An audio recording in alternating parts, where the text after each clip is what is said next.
This ewe is hanging a lamb, and on closer inspection the second lamb is coming out at the same time, and its head is also swollen. It is a hot day, and in my experience hung lambs are more frequent in these conditions.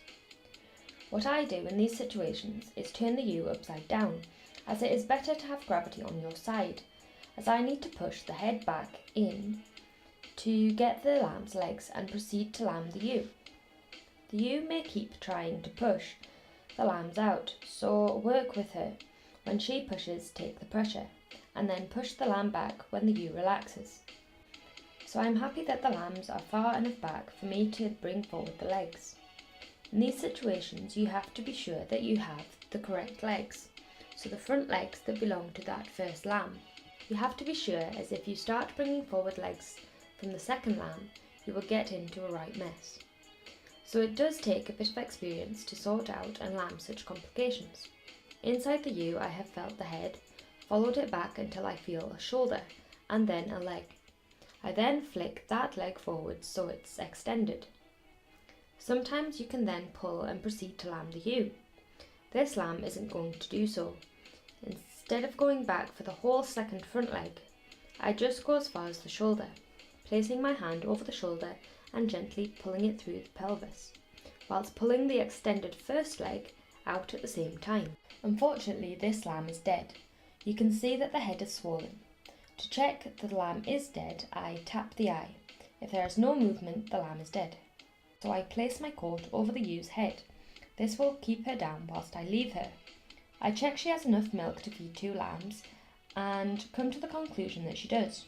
So I get the spare lamb from my trailer and attempt to adopt it on via wet adoption. I use a plastic bag. Some people use buckets, but a bag is more manageable for me. I place the bag under the ewe's back end so all the lambing juices can be collected. The water bags are what contains the juices, as such, and because the first lamb was hung and the second was coming at the same time, I'm not expecting too many juices. But nevertheless we will try.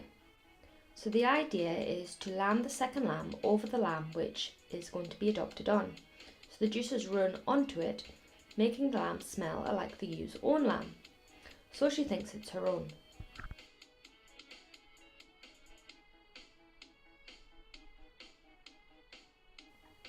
The second lamb is lambed and it's alive, but not as perky as I would like.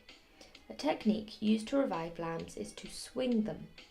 So holding the back legs, swing the lamb back and forth. Any gunk will then flow from the lamb's mouth and nose, allowing the lamb to breathe easier. Slapping its side and rubbing it will all stimulate the lamb to keep living. Yes, it may look harsh, but it's for the greater good to save the lamb's life. Outdoor resources are limited compared to indoors. I place my fingers in the lamb's nostrils. The lamb will then cough and gasp, again coughing up gunk that I then can take away by squeezing downward around the muzzle.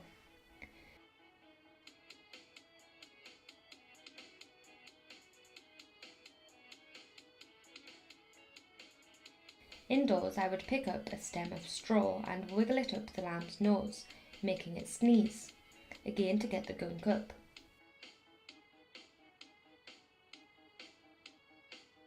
So I'm happy that this lamb will live, so I go back to the adopted on lamb. Not many juices came out, so I rub what's there onto the lamb. At this point I'm thinking that my efforts have been in vain, as in my experience you need a lot more juice to make the process successful. Time to get the ewe into the trailer, and she's quick to her feet and very lively, which is great. I'm very pleased.